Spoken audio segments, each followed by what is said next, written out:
Hey Divine Ones, it's Jerome Braggs of JeromeBraggs.com, and I wanted to do this video and talk to you about something that's really important to understand when we have received some type of scary diagnosis from a physician, right? You've been diagnosed with maybe a chronic illness or a disease of some type, or maybe even a terminal disease. And what usually happens when we receive these type of diagnoses is something happens in our minds, and it says that this particular illness, this particular disease is a life sentence for us, that this is something we're going to have to deal with for the rest of our lives. And understandably so why this happens, because you've seen evidence of people that have dealt with this for their whole lives. And probably in our medical system, or the medical system where you are, that's probably the lexicon around that particular thing, is that this is something you deal with for the rest of your life. But I want to shed another view on this, and to help you in your healing journey, to understand that disease and illness is not supposed to be a life sentence. It's supposed to be a wake-up call. This is the soul's purpose for disease or illness in the body. It's not something that we are supposed to struggle and suffer with for the remainder of our lives, mainly because suffer and struggle are supposed to be temporary conditions in the soul's journey, not permanent ones. You are here for bliss. You are here for fulfillment. You are here for freedom. You are not here for anything to restrict those things. But disease and illness does have a purpose, and its purpose is to wake us up, to help us become aware of where we have traveled away from embodying the energy of who we really are, where we have really traveled away from living a life that truly nourishes who we are and allows us to feel a sense of bliss, that allows us to fulfill our mission and our purpose for being here, which is to expand the energy of who we are and to enjoy the hell out of ourselves while we're here. When we have been disconnected for that for some time, and again, chronic illness and disease does not manifest in the body overnight. It usually manifests when we have been chronically disconnected from who we are, when we have been chronically lacking in the energy of our soul and landing in our bodies. And the energy of our soul, again, is the energy of love. It is the multifaceted energy of worthiness, of freedom, of peace, of empowerment, of bliss, and of connection. And ease, right? And so when we're thinking about how, when we've been living a life where we haven't been, really feeling worthy, and we haven't been really feeling free, and we haven't been feeling empowered or feeling bliss or feeling at ease for a long period of time, disease is kind of the last front that shows up to help us wake up, to say, hey, you have been starving of the energy of your soul. You haven't been embodying it. You haven't been feeding it. You haven't been expanding it. Instead, you've been starving it. Instead, you've been restricting it instead of expanding it.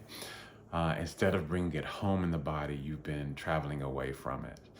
And the disease shows up for us as an opportunity for us to stop how we're living and make the positive changes to come back home to ourselves. And what I mean by that is to bring the energy of our soul back into our bodies, and to bring ourselves into a lifestyle that nourishes that energy instead of abandons it, betrays it, and malnourishes it, right?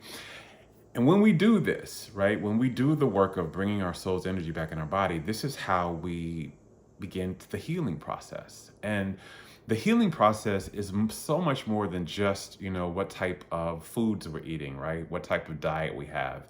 And I'm not saying that you don't want to, think about those things or have that be a part of your healing regimen.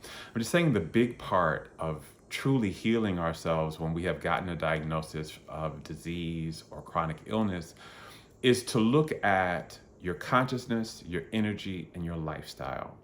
Your consciousness, right, are the thoughts that you chronically think, and the beliefs that you hold.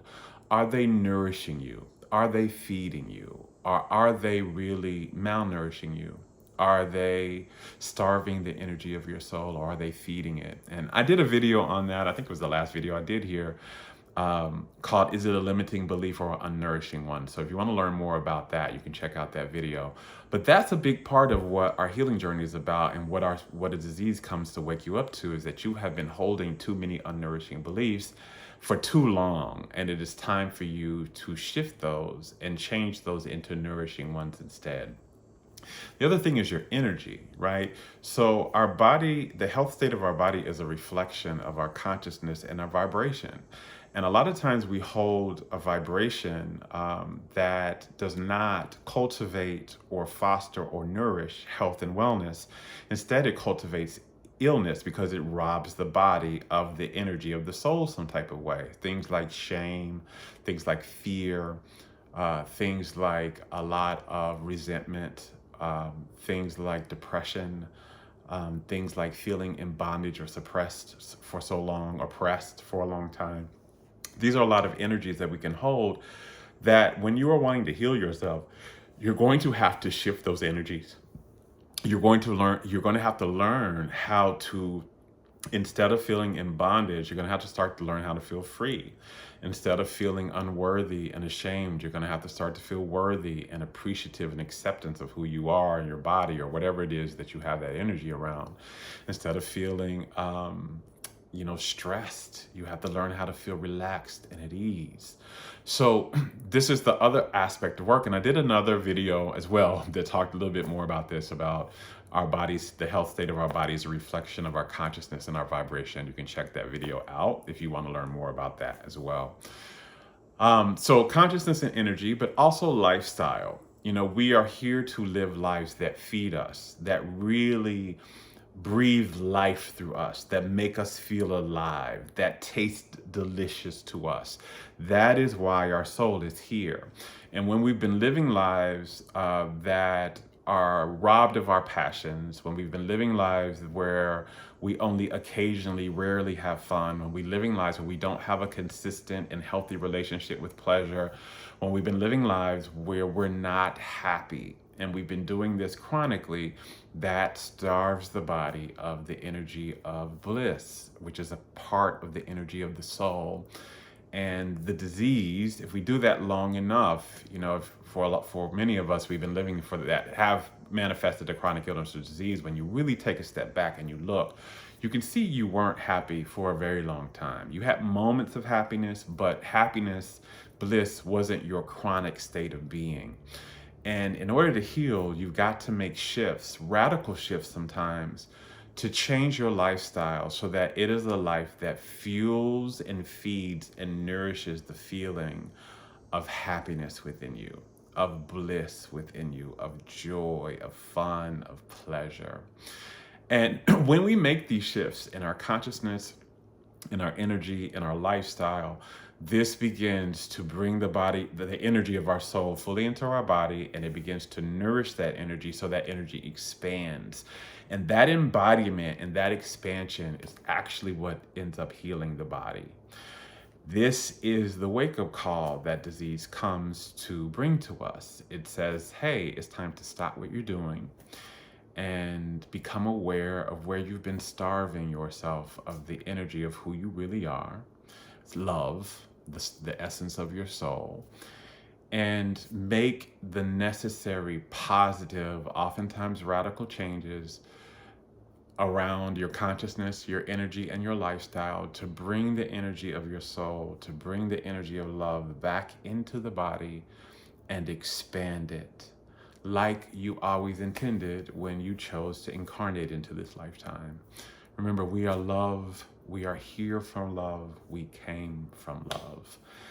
And love is what this is all about. And when we get disconnected from love in any type of way for too long, our bodies just can't handle it. Our bodies were literally created to be the house of the unique expression of love that we are. And when we're no longer really in that unique expression, our bodies don't have the fuel that they need to run at their best, to sustain health, and to operate in a way that makes us feel good and well and healthy. And they send us a wake-up call in the form of disease, but that wake-up call is not supposed to be something we go through for the rest of our lives. When we're going through it for the rest of our lifetimes, that just means we're not actually making the changes that it is trying to invite us to make. But if you make the changes and you commit to doing the work of these changes, you will see improvement in the health state of your body. You may see a miraculous healing in the health state of your body, but your body is supposed to be the vessel of love.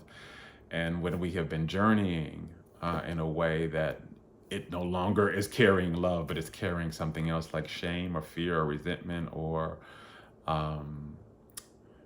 unworthiness or sadness or rage or bondage, that's not what it was supposed to carry. That is too heavy of an energy for it to carry, and it begins to break down.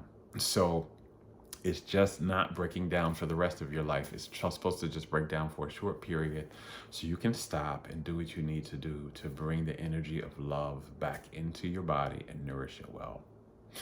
As always, I hope this has helped you on your healing journey. I love you. Now go love yourself. Bye.